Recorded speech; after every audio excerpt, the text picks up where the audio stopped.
तो दोस्तों मैं आज घर और किचन के लिए काफ़ी यूजफुल वीडियो लेके आ चुकी हूँ। वीडियो देखने के बाद लाइफ में काम भी आते हैं और दोस्तों मैं इसी तरह की यूजफुल वीडियो लेके आती रहती हूँ। तो चलिए दोस्तों वीडियो को शुरू कर लेते हैं। नमस्कार दोस्तों, क्रिएटिव क्राफ्ट में आप सभी का स्वागत है। तो दोस्तों पहला है टिप इस तरह से हमारे बादाम को लेके। तो दोस्तों सर्दियों का मौसम आ चुका है, बादाम खाना किसको नहीं पसंद है। तो दोस्तों बादाम वैसे भी गर्म होता है, तो क्या होता है हम ज़्यादा स्टॉक में ला के रख देते हैं। इस तरह से ज़्यादा स्टॉक में रहता है तो हम ध्यान नहीं देते हैं, क्योंकि सर्दियों में धूप होता नहीं है।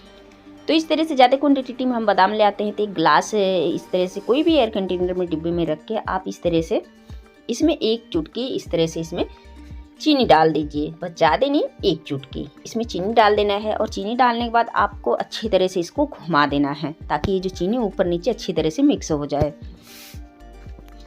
तो देखिए इस तरह से मिलाने के बाद आप इसको रख सकते हैं काफ़ी दिन तक के, काफ़ी समय तक के इसको आप चला सकते हैं। बिल्कुल भी इसमें कीड़े नहीं लगेंगे और फफूंद भी नहीं लगेंगे। तो चलिए दोस्तों साथ ही साथ अगला हैक टिप देख लेते हैं।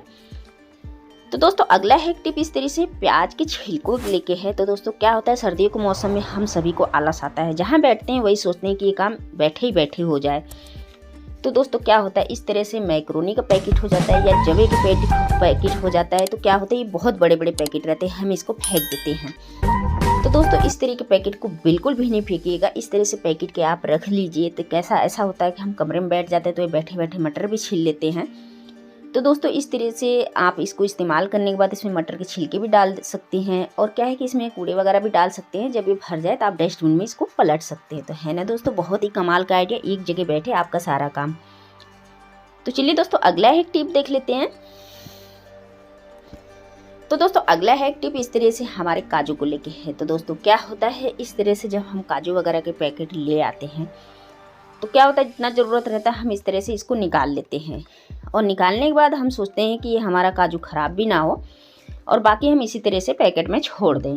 लेकिन दोस्तों इस तरह से जब हम पैकेट में छोड़ देते तो आपने देखा होगा इस तरह से हमारा ये काजू ख़राब हो जाता है और इसके अंदर नम भी हो जाता है। तो आपको चिमटे गर्म करना है, बस इस तरह से इसके ऊपर हल्का सा प्रेस कर देना है। तो दोस्तों इस तरह से प्रेस भी कर देंगे ना तो आप देखेंगे बिल्कुल ये जैसे कि हम न्यू पैकेट लाते हैं, बिल्कुल ये अंदर एयर बना हुआ है और बिल्कुल ये ख़राब नहीं होता है। जी हाँ दोस्तों, चाहे तो किनारा आप निकाल दीजिए और चाहे तो इसी के साथ इसके चिमटे की हेल्प से इस तरह से इसमें चिपका सकते हैं। बहुत ही कमाल का आइडिया है दोस्तों, इस आइडिया को आप लोग एक बार ज़रूर ट्राई कीजिएगा। तो देखिए इसमें भी बिल्कुल एयर बना हुआ है, हवा बना हुआ है, जैसे कि हम मार्केट से लाते हैं। जितना मुझे ज़रूरत था मैंने निकाल लिया, बाकी मैंने इसको इस तरह से पैक कर दिया है। तो दोस्तों उम्मीद करती हूँ कि ये वीडियो आप सभी को अगर ज़रा से भी पसंद आए तो वीडियो को लाइक शेयर के साथ कमेंट भी करके ज़रूर बताइएगा। तो चलिए दोस्तों अगला हैक टिप देख लेते हैं। तो दोस्तों अगला हैक टिप इस तरह से हमारी चाय पत्ती को लेके है। तो दोस्तों हमने खाने में चाय में बनाने में चाय पत्ती बहुत इस्तेमाल किया होगा, लेकिन क्या आपने इस तरह से तेजपत्ते के साथ चाय पत्ती को इस्तेमाल किया है? जी नहीं दोस्तों, अगर नहीं किया है तो चलिए अब कर लेते हैं। इस तरह से चाय पत्ती ले लिया हमने, तेज पत्ते ले लिया 2 से 3 और मिक्सर जार में डाल के ग्राइंडर कर लिया। तो चलिए अब हमने ग्राइंडर कर लिया है। तो आप देख पा रहे होंगे चाय पत्ती इस तरह से जो तेज पत्ता है काफ़ी हद तक ही टूट चुका है। तो मुझे इसी तरीके से ही चाहिए बिल्कुल। तो अब मुझे करना क्या है, अब इसमें मैं पाउडर मिलाने वाली हूँ। तो दोस्तों इस तरह से पाउडर आप कोई सा भी इसमें मिला सकते हैं। तो चलिए मैंने मिला लिया है।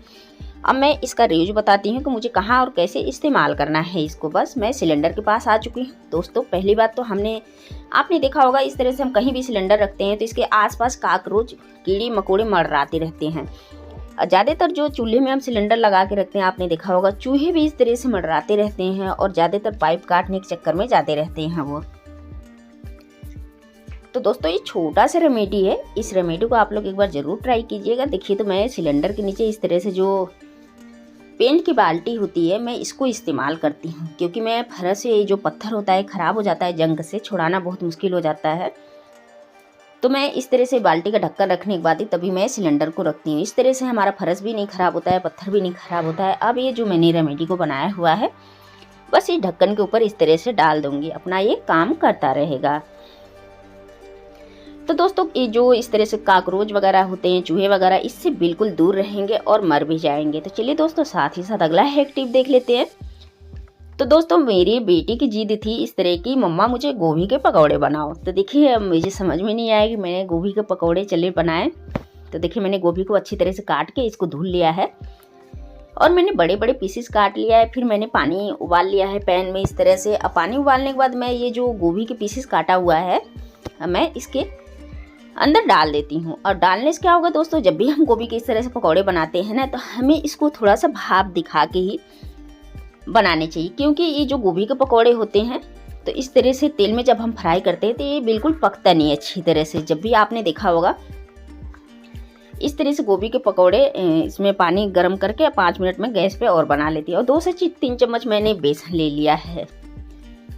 और बेसन लेने के बाद मैं इसमें डाल देती हूँ स्वाद अनुसार, इसमें डाल देती हूँ नमक डालूंगी। अब मैं इसमें 1 चम्मच तेल डाल दी हूँ, 1 चम्मच रेड चिली मिर्च डाल दी हूँ, कलर के लिए हल्दी पाउडर डाल दी हूँ, 1 चम्मच धनिया पाउडर डाल दी हूँ, स्वाद अनुसार नमक भी डाल दिया है। अब मैं इसका एक पतला बैटर घोल बना लेती हूँ। तो चलिए मैंने घोल भी बना लिया है इसका। और घोल बनाने के बाद मैं इसको साइड रख देती हूँ। अच्छी तरह से इसको फेंटना है दोस्तों। इसको जब तक अच्छी तरह से नहीं फेंटेंगे ना, ये बिल्कुल भी गोभी का पकौड़े जो है ना बिल्कुल भी अच्छी तरह से बनने वाले नहीं है। जी हाँ दोस्तों, जब भी हम गोभी के पकौड़े बनाते हैं, मेरे बेटे को बहुत ज़्यादा गोभी के पकौड़े पसंद है, इसीलिए मैं उसके लिए गोभी के ही पकौड़े बना रही हूँ। तो चलिए मैं 1 मिनट इसको साइड भी रख देती हूँ, जब तक मैं गोभी को भी देख लेती हूँ। गोभी भी काफ़ी सॉफ्ट हो चुका है। तो चलिए अब इसको मैं एक प्लेट में बाउल में निकाल लेते हैं। तो ये काफ़ी सॉफ्ट हो चुका है। जब भी दोस्तों इस तरह से गोभी के पकौड़े बनाते हैं ना आप, इस तरह से गोभी को आधा कच्चा यानी आधा पक्का इसको अच्छी तरह से भाप द्वारा आपको अच्छी तरह से इसको पका लेना है। जब भी आपकी जो गोभी के पकौड़े ना काफ़ी बढ़िया परफेक्ट बनता है, टेस्टी भी बनता है। तो बस इस तरह से गोभी डाल के मुझे फ्राई करना है। मैं इसमें थोड़ा सा हरा धनिया पत्ती डाल देती हूँ। हरा धनिया डालने से इसका टेक्सचर और काफ़ी अच्छा लाजवाब हो जाता है। तो चलिए मैं दिखा भी देती हूँ इस तरह से गोभी के पकौड़े कितने टेस्टी बनते हैं। तो बस इस तरह से मैं इसमें डफ कर करके अब मुझे गोभी की ये जो बेसन का घोल है, बैटर बनाया है मैंने, बस इसके अंदर इस तरह से डफ कर करके मुझे डाल देना है। तो दोस्तों यकीन मानिए काफ़ी फूला फूला ये पकौड़ी बनता है और काफ़ी लाजवाब और टेस्टी भी बनता है। तो दोस्तों आप ज़रूर देखिएगा इसको। अगर आपके घर कोई गेस्ट भी आता है तो इस तरह से आप इसको बना के खिला भी सकते हैं। तो चलिए मेरी बातों बातों में मेरी गोभी की पकौड़ी भी तैयार हो चुकी है। तो दोस्तों इस तरह से अगर आप गोभी के पकौड़े बनाएंगे ना, काफ़ी टेस्टी भी बनता है। चलिए मैंने अलट पलट के इसको फ्राई होने तक बना लिया है। तो दोस्तों मैं यहीं पे अपनी वीडियो का एंड भी करती हूँ। इसमें से टिप और एंड टिप आप सभी को कौन सा पसंद आए। और दोस्तों वीडियो अच्छा लगे तो वीडियो को लाइक कर दीजिएगा, चैनल को सब्सक्राइब। मिलते हैं इसी तरह से एक नेक्स्ट वीडियो में।